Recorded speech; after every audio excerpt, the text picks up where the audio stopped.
দুনিয়াতে ইমানদারের সবচেয়ে বড় মুসিবতের বিষয় যেটা তার আখিরাতকে ধ্বংস করতে পারে তা হলো তার পাপাচার, অপরাধগুলো, গুনাহগুলো। আমরা যে আল্লাহর নাফরমানি করি, আমরা যে আল্লাহর অবাধ্য হই, আল্লাহর নির্দেশগুলোকে লঙ্ঘন করি, আল্লাহর নিষেধাজ্ঞাগুলোকে অমান্য করি, এটার কারণে আমাদের আমল নামায় যে গুনাহ জমা হচ্ছে, আখিরাতে আমাদের সেই গুনাহগুলো হবে আমাদের সবচেয়ে বড় বিপদের কারণ। আল্লাহ রাব্বুল আলামিন আমাদের সবাইকে জীবদ্দশাতেই প্রতিটা পাপ, প্রতিটা অপরাধ, প্রতিটা গুনাহ এটা আল্লাহর কাছ থেকে মাপ পাইয়ে, আল্লাহর কাছ থেকে এগুলোকে ক্ষমা করার পর তারপর দুনিয়া থেকে যাওয়ার তৌফিক দান করুন। বাবারা, দুনিয়া থেকে গুনার বোঝা যদি মাথায় নিয়ে যায়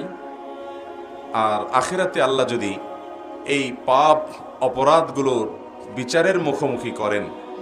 শাস্তি